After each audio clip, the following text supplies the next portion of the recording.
यहाँ भी वो कार्य संभव है।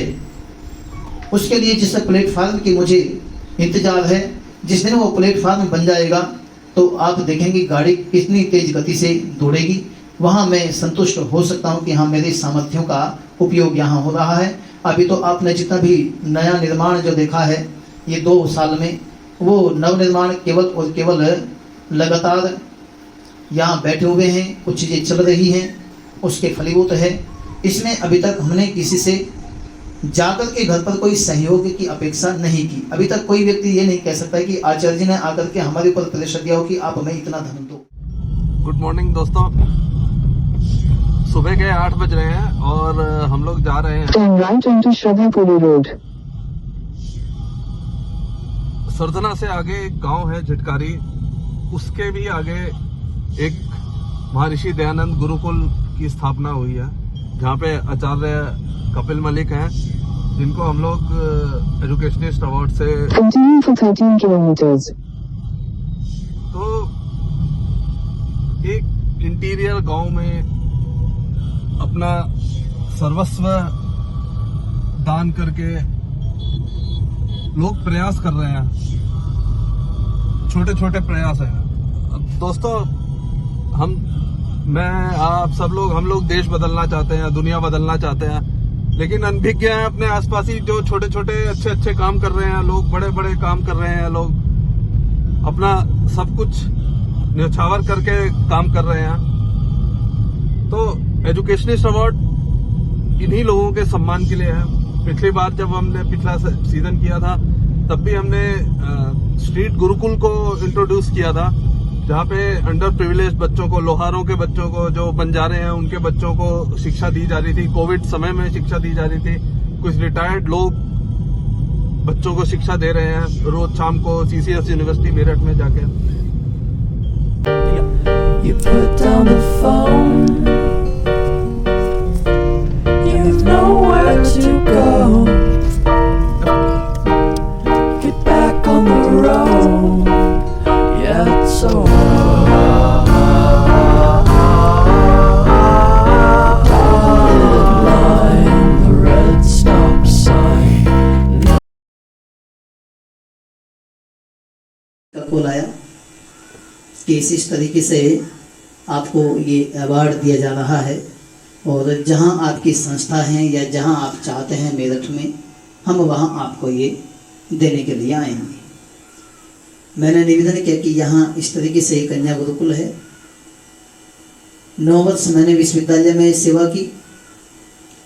2020 में उसको छोड़ करके एक अपना सपना था कि हम अपना जो गुरुकुल की एजुकेशन है, कॉलेज की एजुकेशन है, यूनिवर्सिटी की एजुकेशन है, कई प्रकार की एजुकेशन लेकर के हमने अपने आप को तैयार किया। तो एक खूंटे पे बंधने के लिए नहीं किया, अभी तो समाज के हम कुछ उस हिस्से तक पहुंचने की कोशिश करेंगे जहां हम आकर के देखते हैं कि उन लोगों के जीवन में शायद शिक्षा का उजाला संभव नहीं है, और वह भी हम अपनी वैदिक प्राचीन परंपरा से जो आरंभ होता है, आधुनिक शिक्षा होती है, उस दोनों प्रकार की शिक्षाओं का तालमेल बैठाते हुए वो काम करेंगे।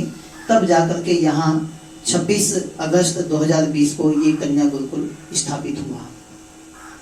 3 बालिकाओं को लेकर के स्थापित हुआ था। आज 15-16 बालिकाएं गुरुकुल की हैं। बंधुओं, मैं निवेदन करूं कि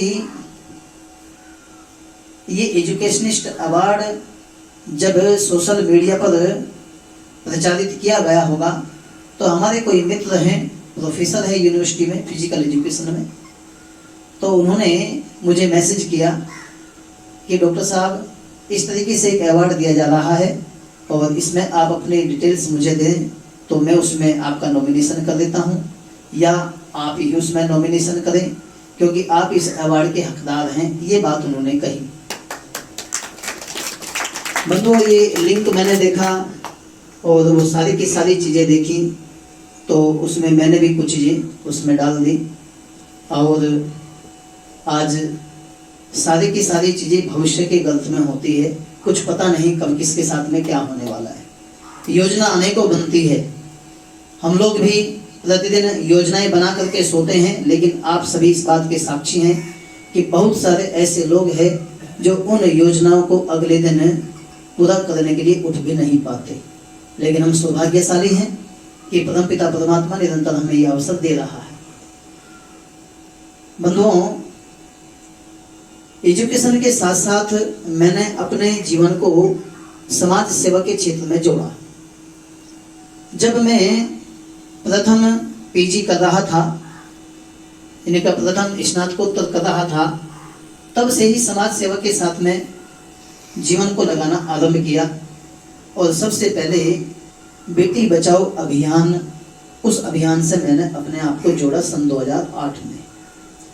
पश्चिमी उत्तर प्रदेश का मुझे संयोजक भी बनाया गया, कुछ ही महीनों रहा। उसके पश्चात हरियाणा के एक बहुत बड़े विभाग की जिम्मेदारी दे दी गई, क्योंकि वहाँ के आंकड़े बड़े ही अचंभित करने वाले थे। उसके पश्चात फिर पंजाब हमारे हिस्से में आया, उसके पश्चात हिमाचल आया। जैसे ही मैं राजस्थान की तरफ बढ़ा, उसके बाद फिर गुजरात भी आया, मध्य प्रदेश भी आया, और मैं 2018 तक बेटी बचाओ अभियान में बड़ी तन्मयता के साथ में जितना समय मेरे पास में होता था उसमें मैंने अपना लगाया। लेकिन साथ के साथ ही दूसरा भी हमने क्षेत्र पकड़ा, जिसमें मुझे सौभाग्य मिला है कि वैदिक मिशनरी बनकर के काम करने का, जिसको हम हिंदू मिशनरी कह सकते हैं, उस मिशन में भी अपना काम है। और कई राज्यों में हमारा वो काम रहा। 2-4 लोग नहीं, अपितु हजारों की संख्या में वे लोग हैं जो आज घर वापसी कर चुके हैं, आपके क्षेत्र में बैठे हुए हैं। यहाँ भी निरंतर वो काम हमारा चल रहा है। और कई महिलाएं भी ऐसी हैं कि जो अपना घर वापसी जिन्होंने की है, कई बेटियां भी हैं जिन्होंने घर वापसी की है। ये मिशन का कार्य भी रहा। साथ के साथ ही मुझे 2014 में मुंबई के अंदर Tata institute of social science, एक बहुत बड़ा संस्थान है, मोटिवेशनल और यूथ लीडरशिप का, मुझे वहाँ मास्टर ट्रेनर बनाया गया। और लगभग लगातार तब से आज तक बहुत सारी ट्रेनिंग हमने दी। मोदी जी की सरकार बनी, स्किल डेवलपमेंट से संबंधित बहुत सारी चीज़ें देश के अंदर आई, और पूरे देश में कुछ कॉलेजों में स्किल डेवलपमेंट की कोर्सेज लगाई गई। यानी कि जो सब्जेक्ट हम पढ़ते हैं, जिसको हम लिख करके पास हो जाते हैं और फिर हम नौकरी की प्रतीक्षा में बैठ जाते हैं, उन्हीं सब्जेक्ट को अपने स्किल बनाना और नौकरी की प्रतीक्षा न करना, हम अपने घर पे बैठ करके ही उसी सब्जेक्ट से कैसे धन अर्जन कर सकते हैं, वहाँ फोकस किया गया। और लगातार बहुत सारे ट्रेनर हमने तैयार किए, तो वो भी मुझे सौभाग्य मिला। साथ के साथ ही जहाँ हम आदिवासी क्षेत्र देखते हैं, आदिवासी क्षेत्र में बाल शोषण आज भी, मैं कहता हूँ कि देश तो आज़ाद हुआ लेकिन अभी भी सही मूल्यों में देखा जाए तो आज़ाद नहीं है। तो वहाँ भी मुझे काम करने का अवसर मिला और बहुत सारे बालकों को हमने वहाँ से छुड़ाने का यत्न किया। नारी शोषण के खिलाफ भी हमारा अभियान रहा, और पर्यावरण संरक्षण संवर्धन के लिए लगातार आप लोग सभी जानते हैं कि उसके लिए हम लोग लगातार प्रयासरत हैं। आप